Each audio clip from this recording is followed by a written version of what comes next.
आज આપણે ગોળ આંબલીની ચટણી બનાવવાની છે। તો એના માટે આપણે આંબલી પલાળી દીધી હતી।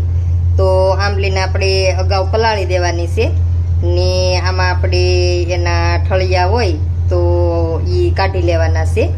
તો આ રીતે તમે હાથે પલ્લી જાય પછી મેશ કરી નાખો તોય હાલે ને આ રીતના આંબલિયા હોય આમાં તો ઈ કાઢી લેવાના।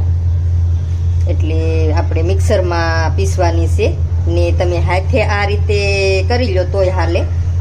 તો પેલા આંબલિયા તમારે કાઢી લેવાના આમાંથી ને પછી એના ઠળિયા ને પછી તમારે પલાળી દેવાની ને પછી જો આ રીતે આપણે જોઈ લેવાના એમાં એકાદો રહી નથી ગયો ને નકર મિક્સરનું ખાનું આપણે પાછું તૂટી જાય।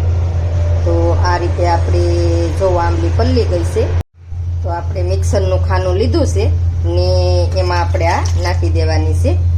તો આને આપણે પીસી લેવાની છે।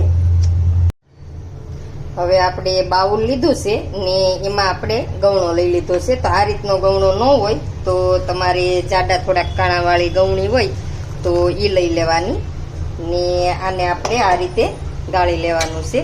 તો બધોય પલ આપણે એમાંથી કાઢી લેવાનો છે। તો જુઓ તમે તો આ રીતે સમસીના મદદથી આપણે બધોય પલ નીકળી જાય છે। તો આ રીતે આપણે બધોય પલ કાઢી લઈએ। થોડુંક આપણે મિક્સરના ખાનામાં પાણી નાખી ને એ આપણે એમાંથી ને હલાવીને બધોય પલ લઈ લેવાનો છે ને આ રીતે હવે આપણે બધોય પલ ગાળી લઈએ। તો આપણે બધોય પલ આપણે નીકળી ગયો છે જુઓ તમે। તો આ રીતે આપણે આંબલીમાંથી બધો પલ કાઢી લીધો છે। તો હાલો હવે આપણે બીજી તૈયારી કરીએ। આપણે કઢાઈ મૂકી દીધી છે ને ગેસ શરૂ કરી દીધો છે। તો હવે આપણે એમાં થોડુંક જીરું નાખવાનું છે, થોડીક આપણે એમાં હિંગ નાખવાની છે। હવે આપણે આ પલ છે આંબલીનો કાઢેલો તો એ નાખી દેવાનું છે એમાં। તો આને હવે આપણે સારી રીતે આ રીતે એક ધારું આપણે હલાવતું જવાનું છે ને પકવી લેવાની છે થોડીક વાર। આંબલી આપણે પાકી ગઈ છે।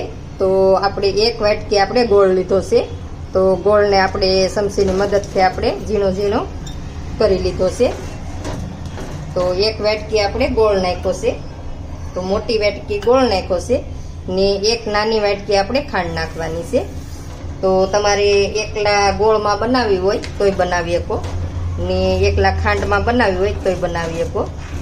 તો હવે આપણે આ રીતે એક ધારું આપણે મિક્સ કરતું જવાનું છે, હલાવતું જવાનું છે ને પકવતી જવાની છે।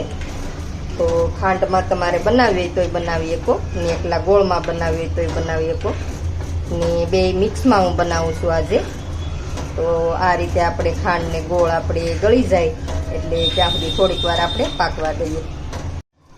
હવે ચટણી આપણે પાકી ગઈ છે। તો હવે આપણે એમાં મસાલા કરી લઈએ। તો આ આપણે હંસળ લીધું છે તો થોડુંક હંસળ નાખવાનું છે ને હવે આપણે થોડુંક મીઠું નાખવાનું છે। તો ચટણી આપણે હોય એ પ્રમાણે તમારે બધી વસ્તુ નાખવાની। તો આમાં આપણે હૂંઠ ને મરીનો ભૂકો બે છે, કાળા મરી આવે છે ઈ ને હૂંઠ। તો તમારા ઘરમાં હૂંઠ ન હોય તો તમારે આદુ થોડુંક ખાંડીને નાખવાનું।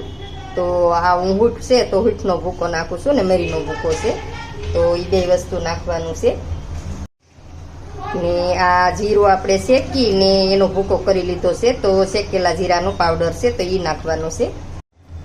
હવે આપણે લાલ મરચું નાખવાનું છે ચટણી। તો તમારે જેવી તીખી કરવી હોય તો એ પ્રમાણે તમારે ચટણી નાખવાની।